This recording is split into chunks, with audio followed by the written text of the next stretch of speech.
Podcast City Network.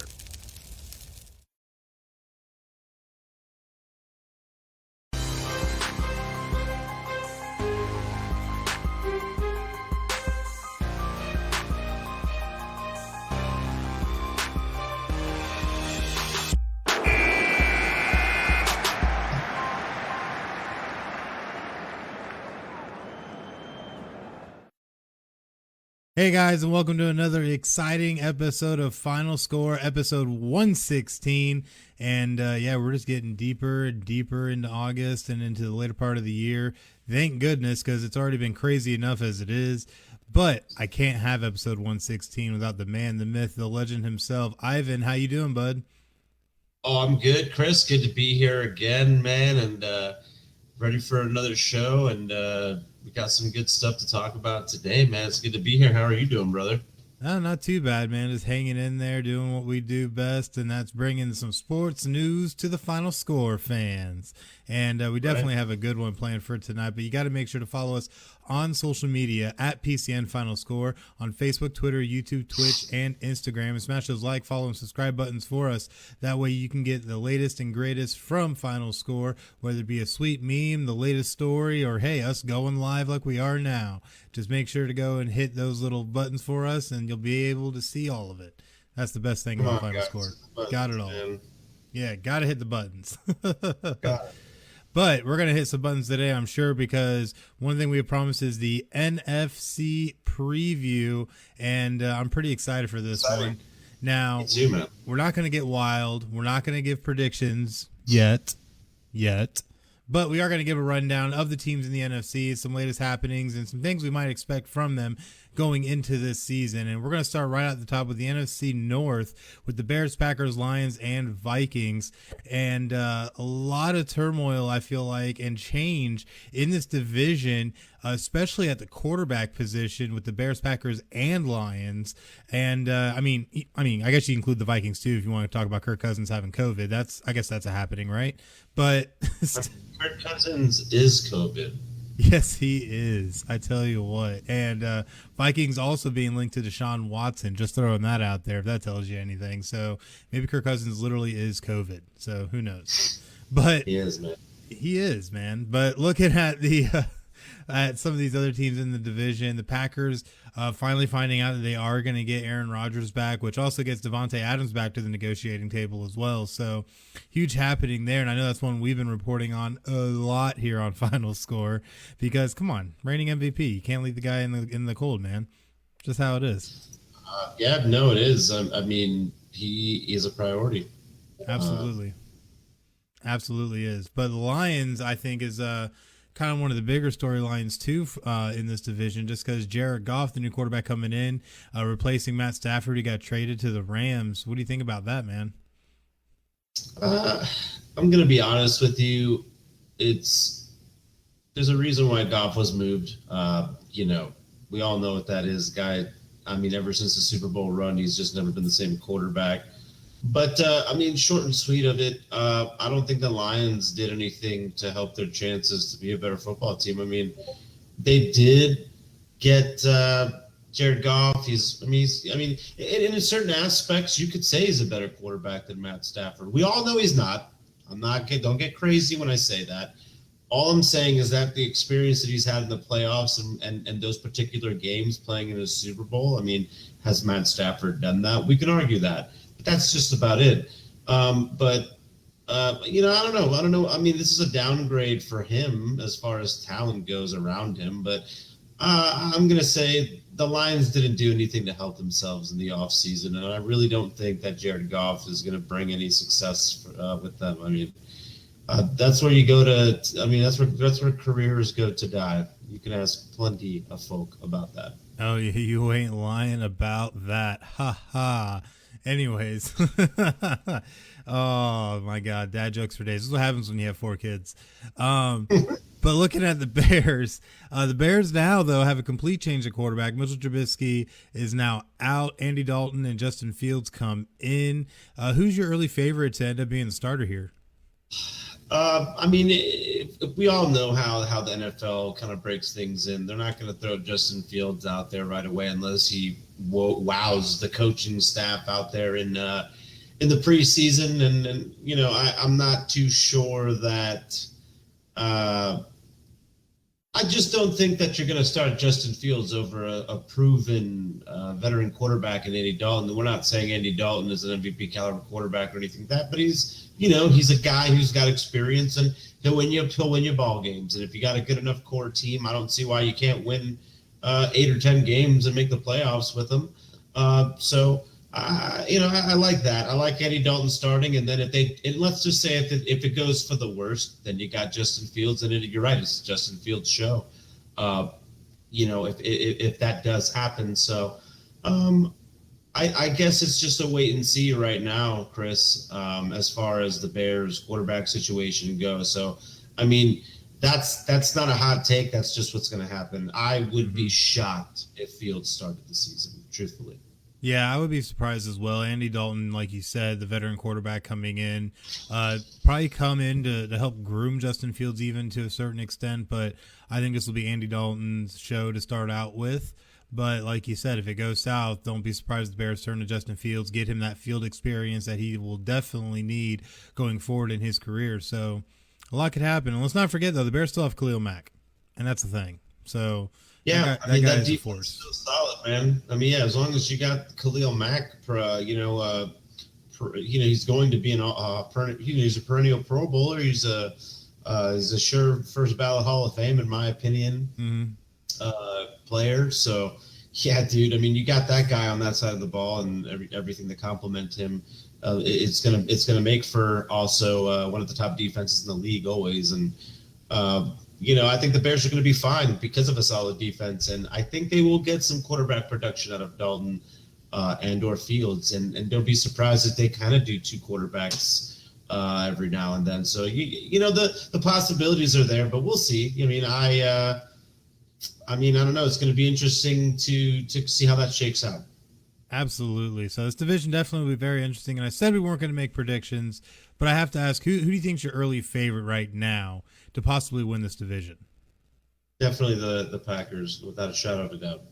If you have them, the reigning MVP, and you got probably the best receiver in football, and then I know doesn't seem like a big deal right now, but mark my words, I know that Randall Cobb trade seems meaningless, but don't be surprised if Cobb makes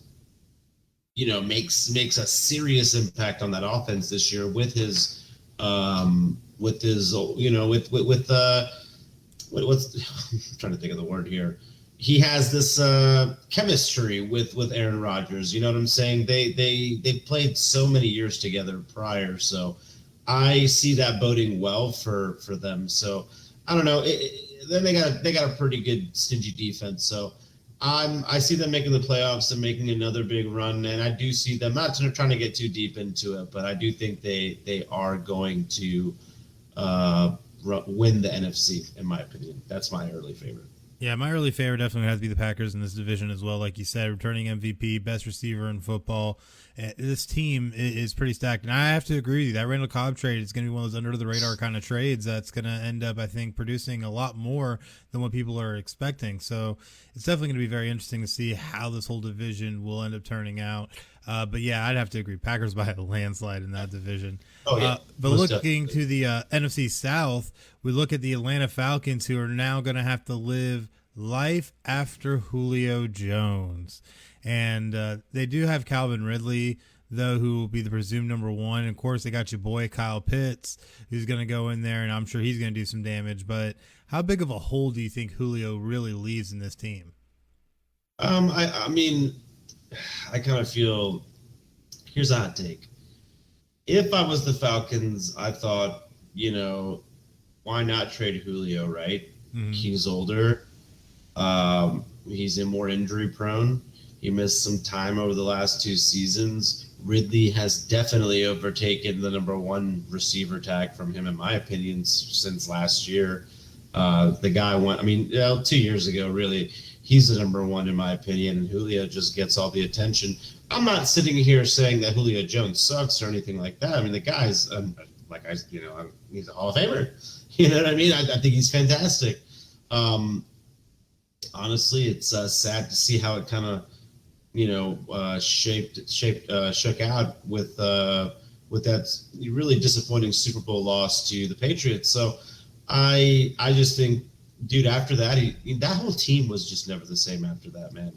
So yeah, I mean, I think trading him and getting a younger guy who, in Kyle Pitts is going to be a hell of a target.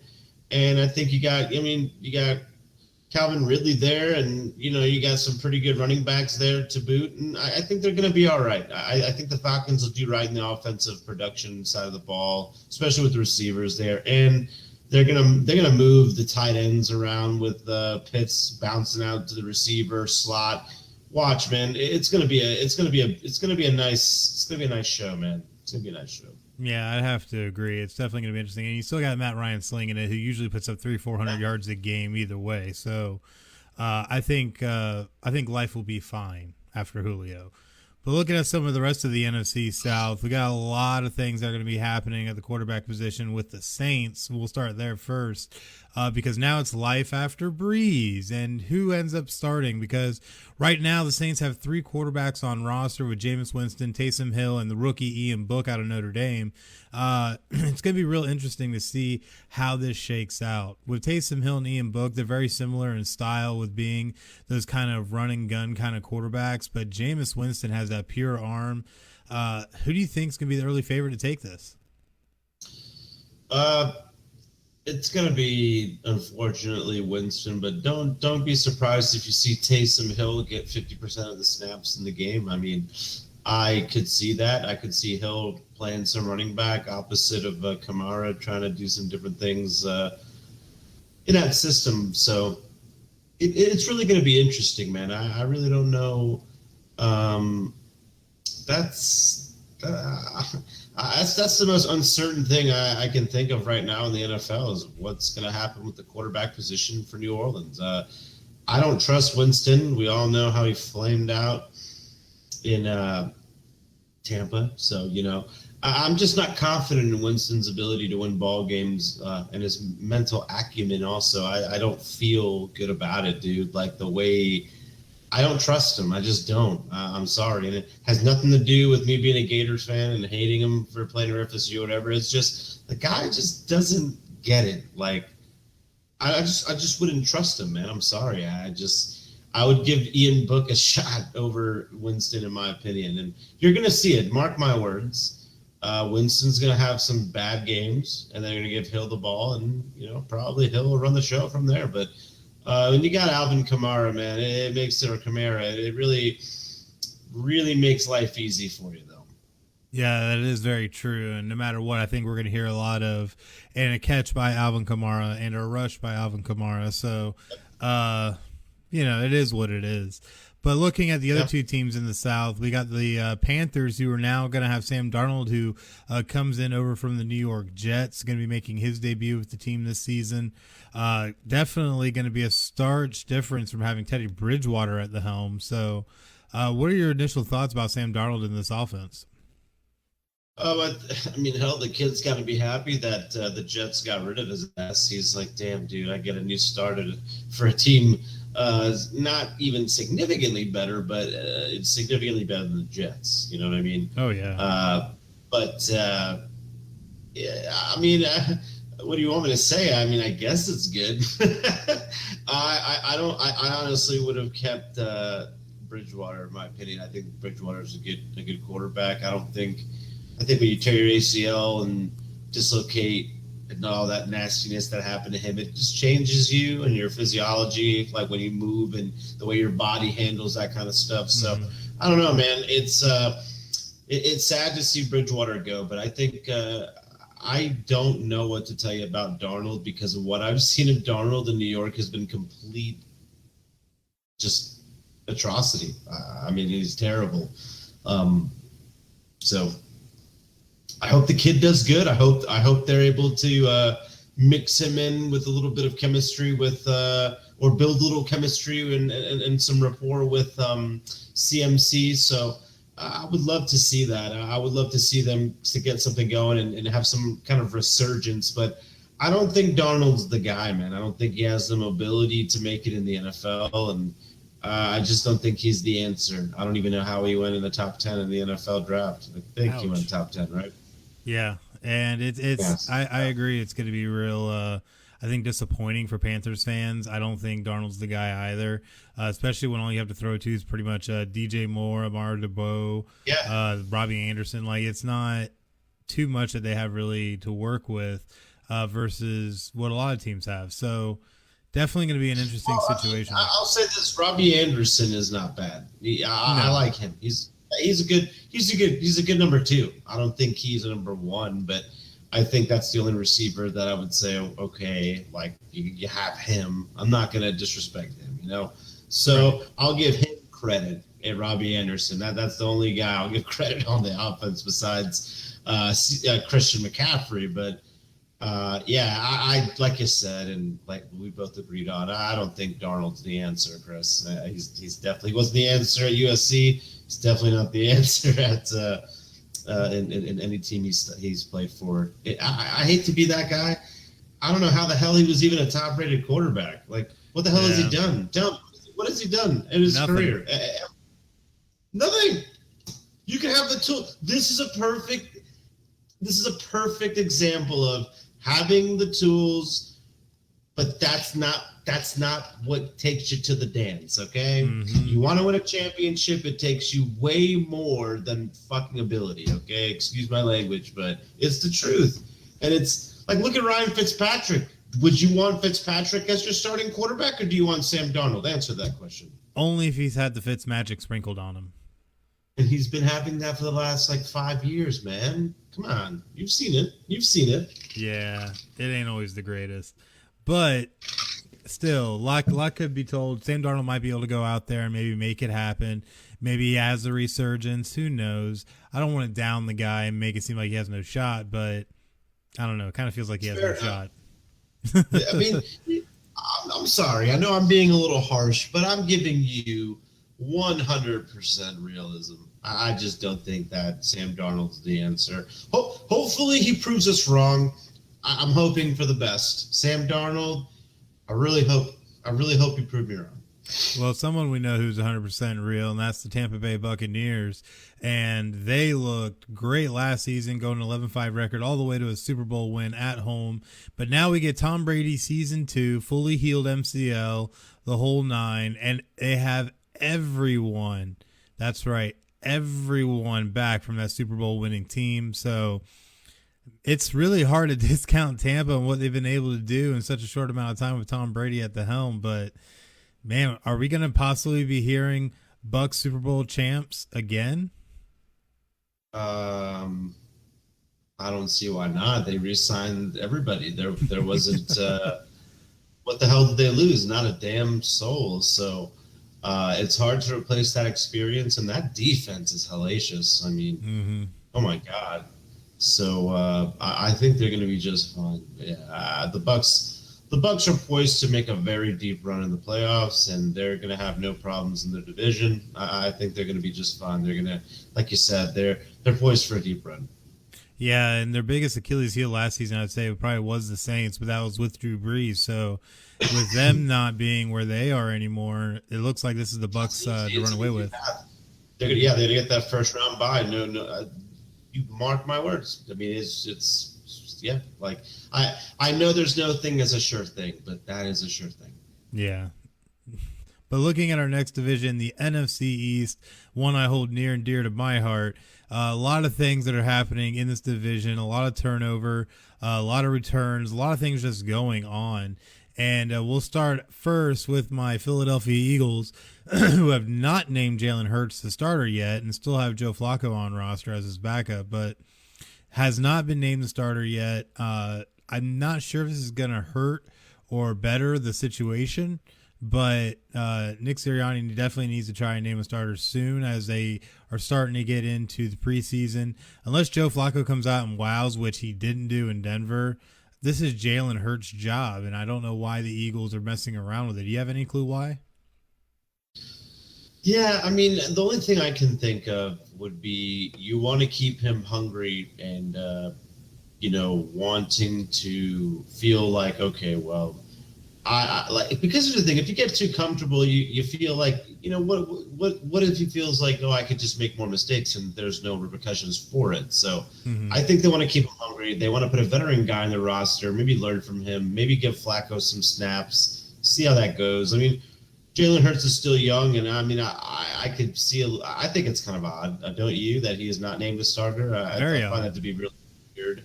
But there's got to be some mental game to it.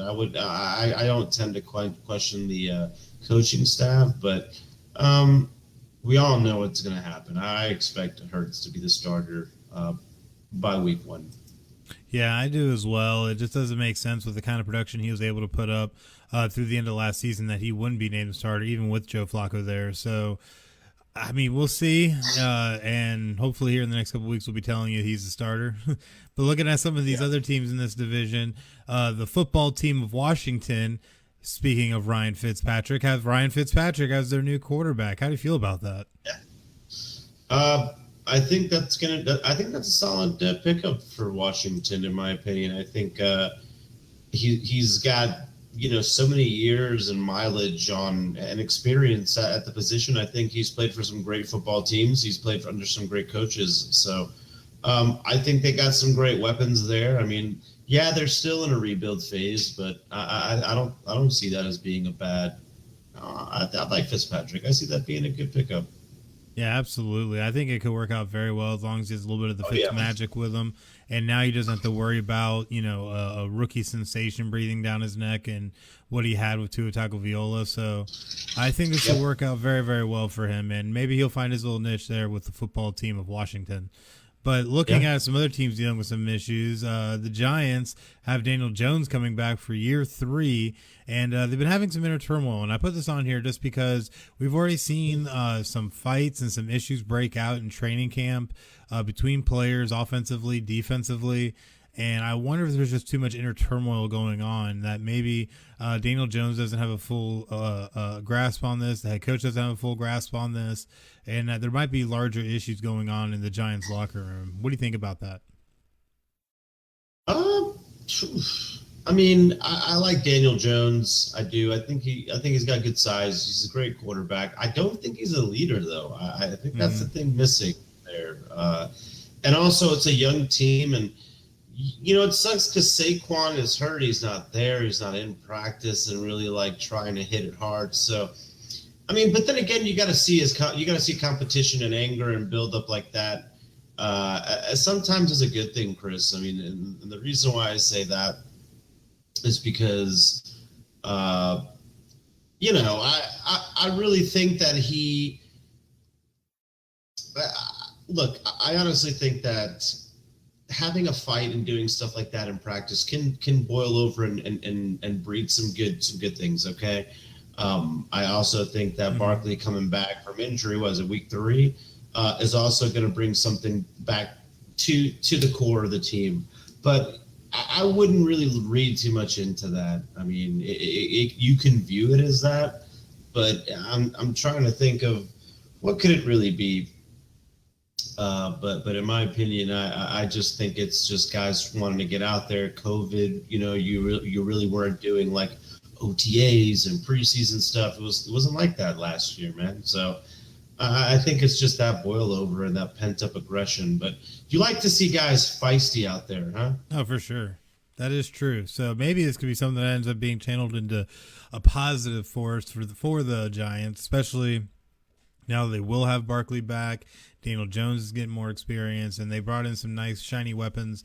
So maybe it'll work out for the Giants in the long run. I hope it doesn't, but that's just me being an Eagles fan. But looking at our last team that I saved for last because I hope they finish last in this division, and that's the Dallas Cowboys, who now have the return of Dak Prescott off that gruesome injury last season, as well as having hopefully Ezekiel Elliott bounce back too. He ended up having to be the bell cow after Dak went down and defense started just keying on him and ended up just having a down year. So do you think with Dak Prescott back in the lineup that they're going to be able to bounce back and get back to winning ways? we got to temper the expectations for the Cowboys this year too, Chris, because look, I mean, I don't really think Dak's 100%, dude. I mean, if I was watching that game, dude, that was gruesome, man. But we all saw how that went down, and that sucked. I feel bad for the guy, but I won't know till probably his third week in how they're going to be. But like you said, it's pretty formulaic. You don't have a good quarterback. You know what's going to happen, Chris? You're going to stop them on the ground, and that's it. Dallas is nothing, and they're going to be picking in the top 5 in the NFL draft in the ensuing year. So, yeah, I don't like the Cowboys either. I just don't think that. I think it's easy to shut them down when they don't have a really good quarterback like Dak out there. So it's going to be interesting to see how that shakes out, man. But I'm hoping for the best. I'm a Dak Prescott fan, so you know I'm hoping for the best, man. I really do hope. I know you don't want to hear that, but I really hope that that Dak comes back and they have a pretty solid year, because we all like a good rivalry, you know. That's true. And if the Eagles are going to win, I'd rather Dak be out there. That way, you know, There can't be any excuses. No excuses. That's right. No excuses. Leave it all on the field. But looking at our last division in the NFC West, definitely a little bit of a shakeup for the 49ers, who bring in Trey Lance, who Shanahan already said would be used situationally this season. Do you think Trey Lance is going to end up taking over for Jimmy G? I mean, that's I like how they say situationally, how Shanahan said that. Well, I mean, that might mean at the end of ball games, you know what I mean? Or if Jimmy G starts throwing too many picks. I just don't think Jimmy G's the answer, Chris. You know, I just don't like Jimmy G. I never really liked him as a starter.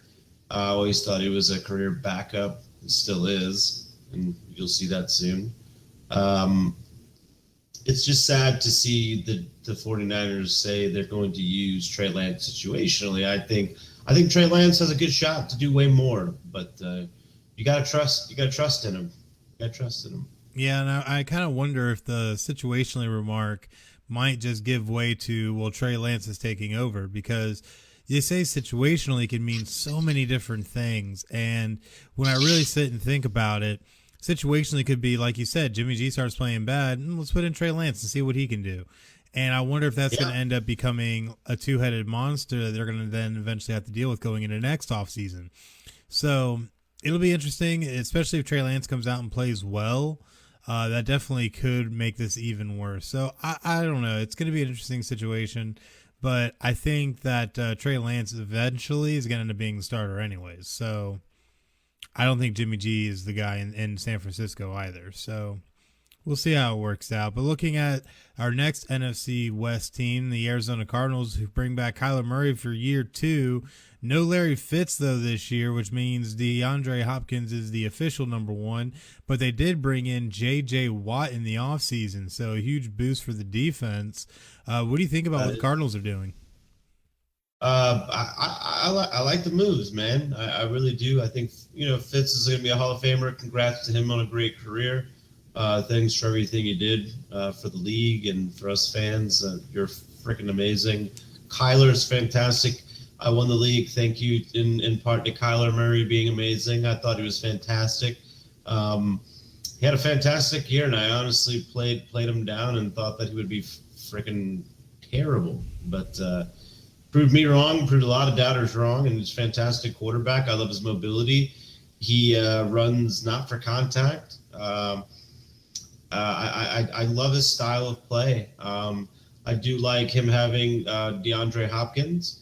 I think that defense having some pretty amazing, some good pass rushers there. It's going to just bode well for a strong, successful year 2 for Arizona and Kyler Murray. Yeah, I think it will as well. And I think the Cardinals are definitely going to take a step forward in what is a loaded division from here on out, because moving on to our next one, the Seahawks still have Russell Wilson. A little bit of offseason turmoil with him, though, with a possible trade request and him rebuffing that, and, him apparently having an issue with the organization, which also turned out not to be the case. Do you think any of that's going to have an effect on the Seahawks going into the season? I don't think that. I just think everything is just rumors to build up, some kind of drama into the offseason. There's not much to read in there, read into that with. So I think Wilson's going to be fine. It's going to be another strong campaign for him. He'll be considered for an MVP again. Guy's dynamic, fantastic football player. One of the best quarterbacks I've ever seen. I mean, I see them being. I don't know how strong they're going to be. The problem with Seattle is they're suffering with a really lackluster running game ever since Marshawn Lynch left. So that's their biggest issue. Until they can prove to me that they can run the ball, they're not going to be able to do that classic West Coast play action stuff. So that to me is their biggest issue right now. Yeah, I definitely have to agree with that. It's definitely going to be interesting to see how this one shakes out for them. They still definitely got ponies in the stable, though, when you look at guys like DK Metcalf, Tyler Lockett, stuff like that. So it's going to be interesting. I think Seahawks are going to be pushing in this division, but I still feel right now that the early favorites for this division is going to have to go to the LA Rams. I feel they honestly upgraded at quarterback, getting Matt Stafford over Jared Goff. Who's going to be making his debut? Matt Stafford making his debut with the team this season, and you still have that stellar defense of the Rams that just decimates teams. So, I'm really excited to see how this one will play out and to see how Stafford's going to be in this offense. What do you think? Wow, yeah, what a way to make a splash into. Love how I'm yawning like that randomly. God, looks like the long day is catching up to me. But no, to the point that I was making, Matt Stafford is fantastic. I think he's going to do fantastic for the Rams. Don't be surprised if you see just a different ball player out there. If you see with a little pep in his step, I think Matt Stafford's going to do fantastic. I'm really excited. I cannot wait to see how he does for them, because we're finally going to see Matt Stafford play for a good football team and for a great coach. Mm-hmm. And I just can't wait to see what they muster up in that offensive war room. So it's going to be interesting, man. Oh yeah, definitely is, and I can't wait to see what that's going to look like. But that is the end of our NFC preview. We definitely made it all the way through. Hats off to everybody.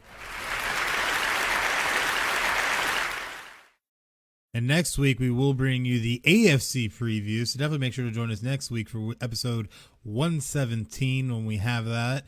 But you also need to go and check out all the great content that we have on our content platforms. What can you tell us about that, Ivan? Oh, yes, absolutely. Guys, if you want to catch us, listen to us on Spotify, iHeartRadio, Apple Podcasts, Amazon Music, Pandora, TuneIn, and Stitcher, Podbean, Google Podcasts, Player FM, Bullhorn, Castbox, Listen Notes. And on video, you can catch us on YouTube. Search keyword PSN Final Score. And if you want to catch us online, it's podcastcity.net/Final Score. Hit the like, follow, and subscribe button, guys. We got a lot of good stuff for you here. Yeah, definitely do that. Check it all out. A lot of great stuff going on over there. But now it is time for our next segment, which is the Big 12 and Pac-12 officially had a meeting this past Tuesday with a lot of different topics that were discussed, including scheduling alliances and even a possible merger between the two conferences. Now, nothing is official as of yet, but we can always speculate wildly because it's what we do best here. So, absolutely. But looking at it, the Pac-12 Commissioner George Klayovoff said, we're not determined that we need to expand in order to thrive. We can thrive at 12. We don't understand the paradigm that if someone else has 16, you need to have 16. It just doesn't make sense, which means that necessarily they're not looking to merge, but didn't really say they weren't looking to merge either. So what do you take away from this, man? It's kind of a, hey, if it happens, if we need to do this, I want to know you're down. You know what I mean? I really want to know how that's going to shake out. It's too quick to jump the gun on anything. Personally, I think it's going to take some time to get this all figured out. But don't be surprised if it happens. You see some of the moving blocks already. We've already talked about Oklahoma, Texas, so it's going to be pretty interesting to see how this shakes out. I mean, it could happen. It might not happen, but either way, man, it's going to be exciting to see what's the end result of this. Yeah, I think it'll be really exciting. There's a lot of things and ways that this could go down. With the initial talks even first broke, first thing I thought of was the fact that this could be the next domino to super conferences. And a lot could happen with this. So this could lead to the ACC having to absorb teams, lead to the Big Ten eventually having to jump on the bandwagon. There's so many ways that this could go. I want to know though, what do you think will happen? What is your prediction for the situation? I think the situation is going to break down as in my opinion. I think they will break down a bunch of conferences into big, like huge ass super conferences, like we're saying here, 16 or 20 team conferences, because it only makes sense, dude. Like, it'll make it easier to do more tournament style playoff games, so that we don't have to mince anything like, oh, Alabama played in a weak conference, or Florida, is in too hard of a conference. Like, everything will just be more balanced, and there will be no more out of conference games because you won't need to. And then the games become a premium when you're having teams play that never have played before and will not play for years because there's no more, out of conference games. So it could be exciting. I just want to see what happens out of this. So Absolutely. Personally, though, I think both these conferences will eventually merge. I think this will actually happen just because as the SEC absorbs more and more teams, the other conferences are going to be left in the dust, and they're going to have to do something drastic. So my official prediction is that the Big 12 and Pac-12 will merge and become the Southwestern Conference, or become the Big 16 or Big 20, depending upon how many teams they actually keep from the Big 12. And this could lead to 10-game conference schedules very easily, especially if you get to 20 teams, and then that gives you two out of conference dates to be able to schedule whoever. So I mean, it all still could work. And then, like we said, with the playoff expanding, there'll be no more question on who is or isn't the best. Oh, this team didn't play that team. Oh, well, they play in this conference, not that conference. So I think this will all end up with super conferences no matter what. But in this particular situation, I really like the sound of the Southwestern Conference. It gives a nice, rip off of the Southeastern Conference. But, hey, it all works. It all works. It does.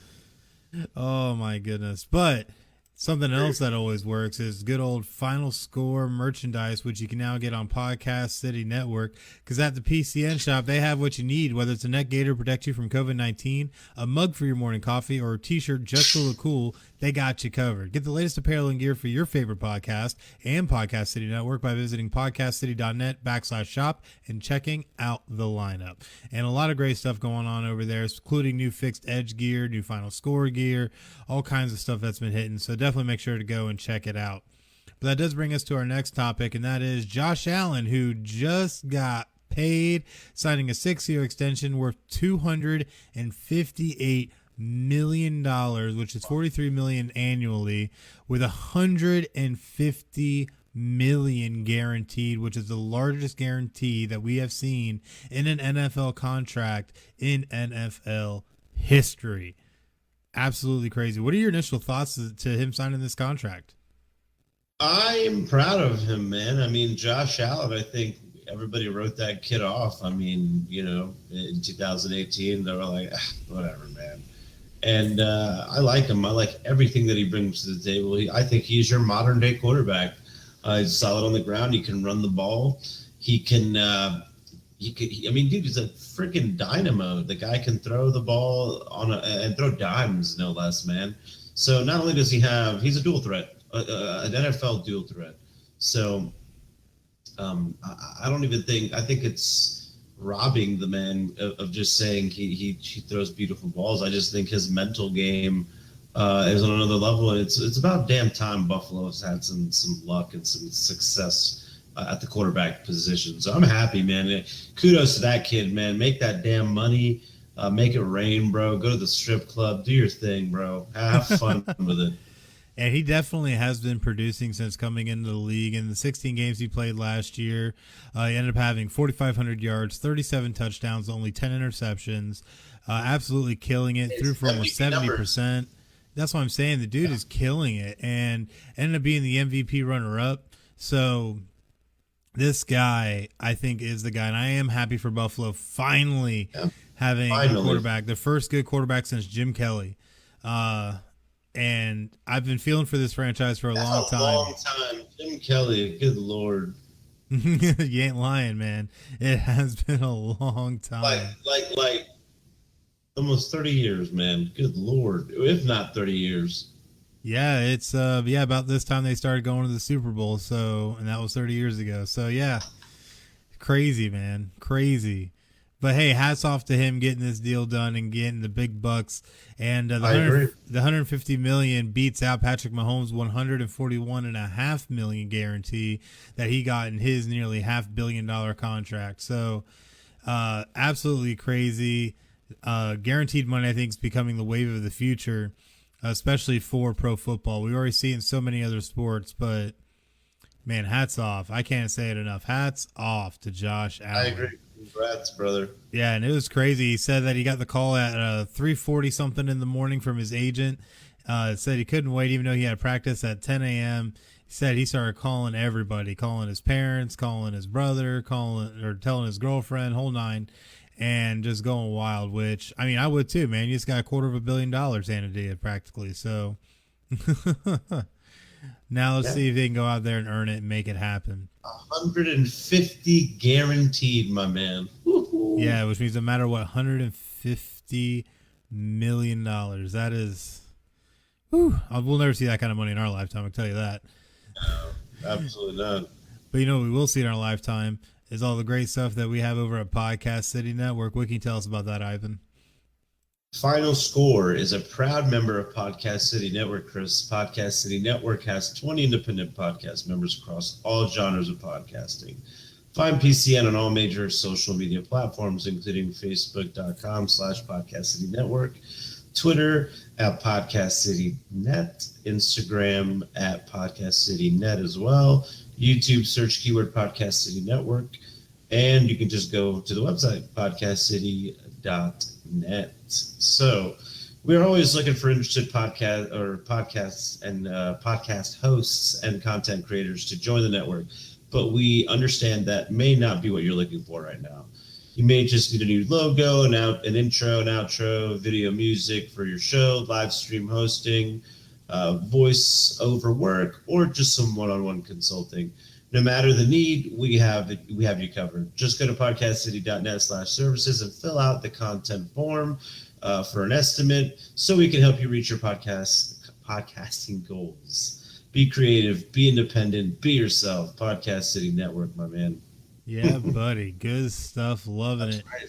And our next topic, though, MLB trade deadline, something we haven't been able to talk about quite yet up until now, but we're finally going to hit and maybe even miss on it a little bit as we bring you the MLB trade deadline hits and misses. And I'm really interested. This is a specially curated list from you, Ivan, and I'm very interested to see what you got, man. What do you got? So I'm going to start with my biggest losers of this trade deadline. So I'm going to start with the Tampa Bay Rays, man. In my opinion, they needed to bolster their starting rotation, and they also needed to get some infield depth. So they did trade for Nelson Cruz during kind of the beginning of this month, where kind of guys were flying around. You know what I'm saying? Where there were like preliminary kind of trades, but they did miss on Kimbrel and on Chris Bryant. So I'd say for that reason, Chris, they're not the biggest loser, but they are one of the biggest losers for that reason. So also, this list also consists of players, not only just teams, but I would say Michael Pineda would have to be one of those players that kind of got shafted, I would say. He's he had a 3.89 ERA with a 119 WHIP, 64 strikeouts, and he's also in the final 2 years of his contract. So what's crazy is the Twins are in last place, so I don't really understand how they didn't leverage a deal there. So that was kind of weird. So I thought Pineda kind of lost out on that, especially with the Twins being in last place. You kind of got to make a move there. Mm-hmm. And that's when you go to front office and say, hey, you thinking about something? So I don't know. I think it sucks for him, but I'm going to say third out of the four on my list here is the Houston Astros, man. I would have liked to have seen them get a big bat. Not really because I'm a huge Yankees fan, but I think they needed to do something flashy, in my opinion, to kind of stay with the White Sox in the West. But I will say this: they did make mostly bullpen moves. They got Kendall Graveman and Rafael Montero from Seattle. It should help because their bullpen, their ERA rank in the MLB is 16th at 4.14. So that's that's awful. So that should help them for kind of a solid defensive run there in the postseason, because I do see them, because they're one of the best offensive teams, no doubt. So cheating and all, they're doing high tech cheating now. So. But no, man, they. Yes, okay, that's right. Sorry, I was losing track here. But the good thing is they did stay in the race because they did pick up. I want to say, I'm reading that right. Craig Kimbrell.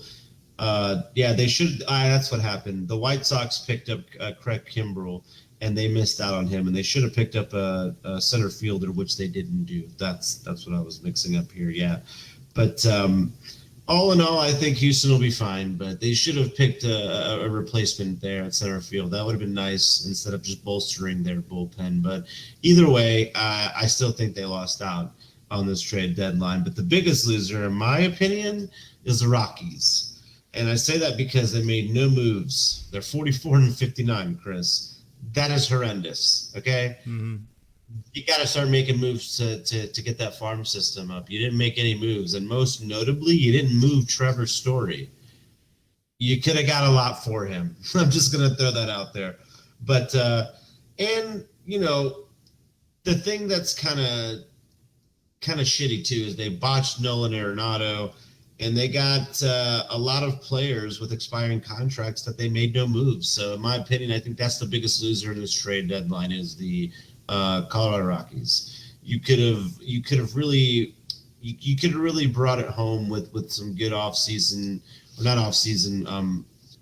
with some good minor league acquisitions, but they shit the bed, so to speak. But no, now I'm going to move to my biggest winners. I'm going to say it's not the biggest, but I will say Minnesota Twins did a great job. They traded Jose Barrios. They unloaded that contract, and also I want to say he was in the final year of his contract as well.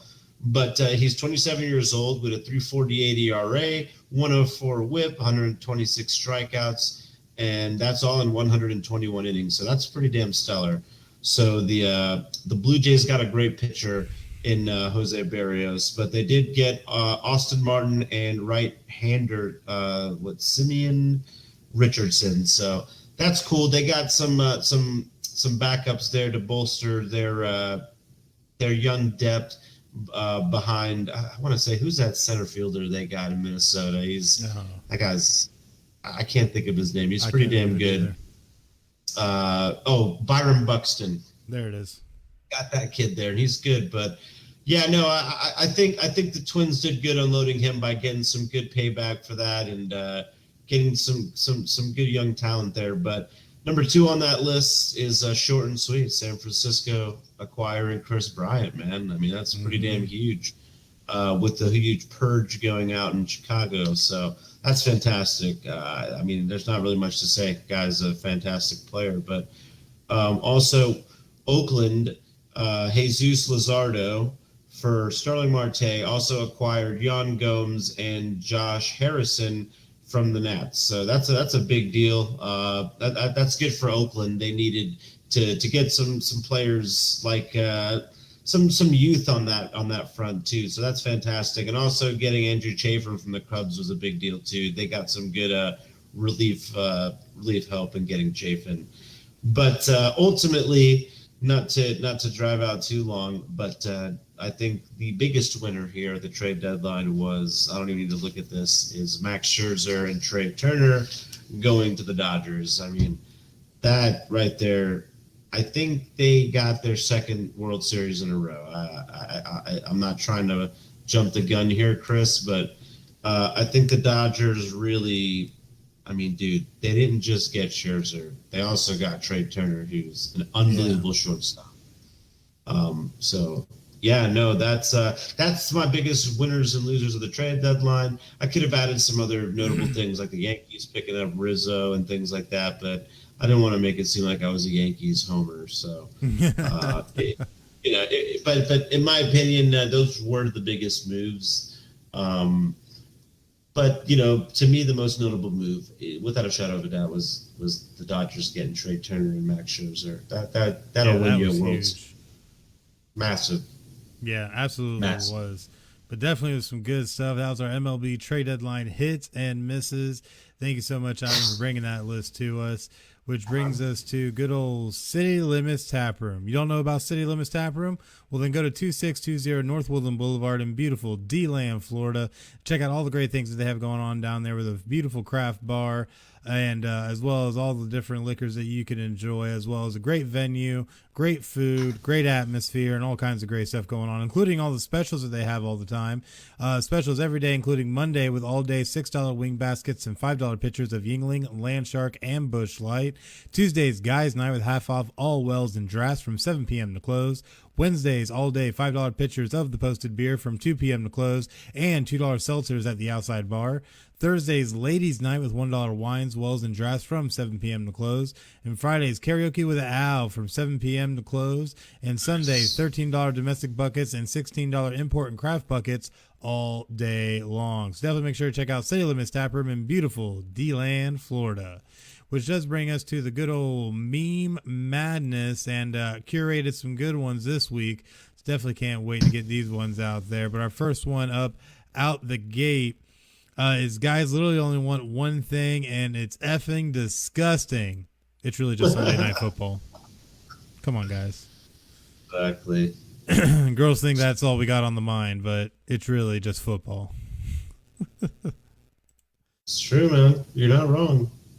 Definitely, man. Definitely. Our second one, the first preseason game should be the two worst teams from the previous season. That way the two highest draft picks will face off and more people would actually be interested. I could get on board with that. What about you? I completely agree, man. I would love it. That's a hell of an idea, man. I want to see the two best picks go at it. Let's go. Get them out there. Absolutely. That definitely would be great. Our next one says a lot of dads are going to come out of retirement once they see these. Some good old New Balance cleats. Are you kidding me? New Balance cleats? Good Lord. Some dad somewhere is going, New Balance makes cleats. Let me go get a pair. Good Lord. But our next one is Cowboys fans after seeing Micah Parsons recover a fumble in a preseason game. Oh man, I hope you can get a refund on that tattoo. Oh my gosh, too good. Facts. He's gonna learn real quick how disappointing it is to play for them. Hope he didn't put a year on that thing. Oh my gosh, too crazy. That's definitely something a Cowboys fan would do. Not surprised. Our next one's a good old quote from Chad Ochocinco himself, who said, I took Viagra before every game and people thought they'd stop me. How are you going to stop me running on 3 legs every Sunday? This guy's ridiculous.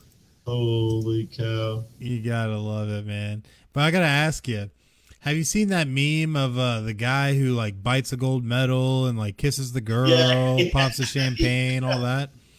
Well, this guy actually recreated that meme at the 2020 Tokyo Olympics. Can you believe that? That is fantastic. Oh, that's too good. That is too good. No, I love that, man. That's Like the thing that cracks me up is I would have loved if they just gave him the goddamn champagne. I mean, that would have made it Yeah. almost perfect. I mean, this was it. This was great, but I would have loved to have seen that. That would have been hilarious. Oh yeah, that would have been real good. That would have been really good. And our last one is Ben Roethlisberger always dresses like he's going to fight a traffic ticket. It's true, man. It is true. Oh yeah, too true at this point, man. I tell you what. But hey, it's Ben Roethlisberger. You know, during COVID, he had the COVID beard and everything. You know, I feel like he always just like plays into whatever he's doing. Oh me. But that was our meme madness. We thank you guys so much for joining us. But now we can talk a little bit about joining Podcast City Network. What can you tell us about that, Ivan? Have you? No, I was right. Damn it. Have you? All right, Chris. Let's start over. Have you always wanted to start a podcast but didn't know how? Do you already have a podcast but don't know how to grow it? Are you always trying to find ways to make your podcast profitable? You can learn to do it here at Podcast City Network. We offer consulting services and tutorial classes to help with learning to better expand your knowledge and to grow your show. We also give access to our network of shows to help with cross promotions, guests, and overall reach, while also becoming a part of our ever-expanding PCN community based on people helping people. The best part is no membership fee. So what are you waiting for? Go to podcastcity.net/join now and join the fastest growing independent podcast city network around, or podcast network around, Podcast City Network. Go join, damn it. I'm actually going to join and start trying to start something, man. And like I said, I want to do a three-headed monster with you, like we were talking last week, man. We can birth some other creations. Oh man, definitely wouldn't be against that. But that does bring us to the good old give or go, and we got two good topics this week. Our first one is Team USA men's basketball team beats France to win their fourth straight gold medal at the Tokyo Olympics. Give or go? I'm gonna go with it, man. I'm so proud of the boys, man. I know they started off strong with a lot of they had a lot of scrutiny on them with some of these early losses, but dude, who gives a shit? Sometimes you need to lose in order to figure out tendencies and how teams play and what they're doing over there, So kudos to them. Great job for bringing it home for us. And hey, not to sound like a rude asshole, but fuck you, China. We have 39 gold medals. We won the gold medal count. Eat that. Eat it. Finally got 39 to 38. Let's go. Let's go. I love it. And I think we also lead the overall medal count as well. So yeah, we do. Killing it. Can't go wrong with that. But our next give or go topic, class of 2020 and Centennial class were enshrined in the Pro Football Hall of Fame. Give or go?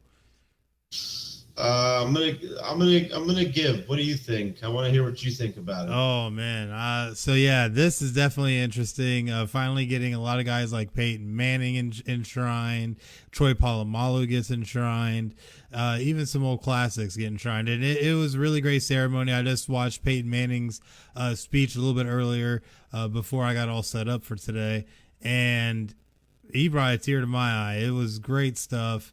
Really great to see all of these wonderful players that we've seen through all different walks of the NFL finally getting enshrined.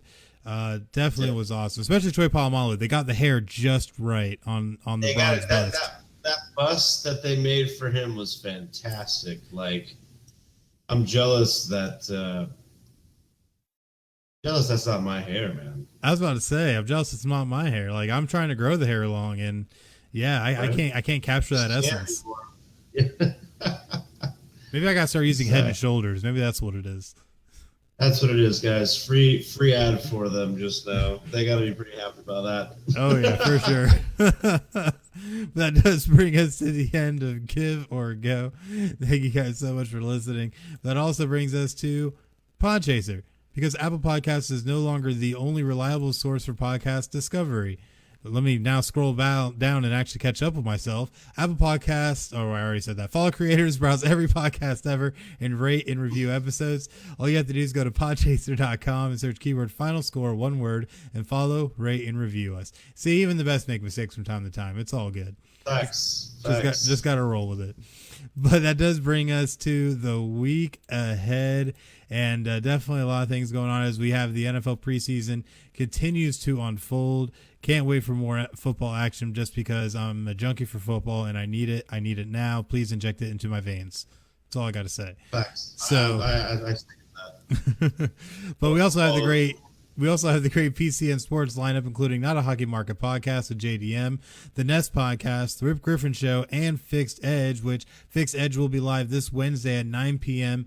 on YouTube Live. So definitely make sure to check them out by searching Fixed Edge Investing on YouTube and smashing that subscribe button. That way you can get the notification when they go live with me and S Money. Definitely going to be some great stuff as we talk sports lines and how to have a system and be smart with that system.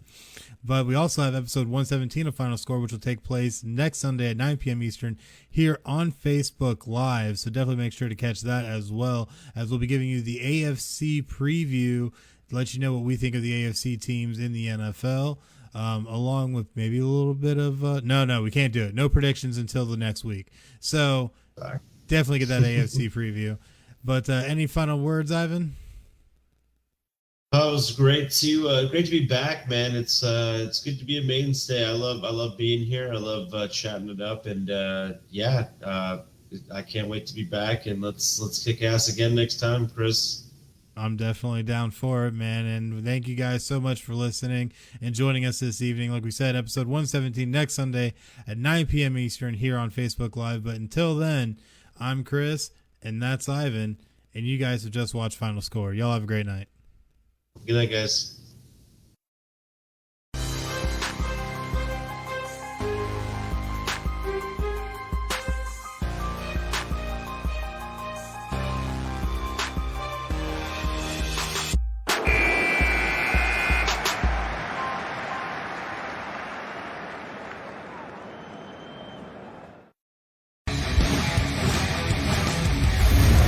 Podcast City Network.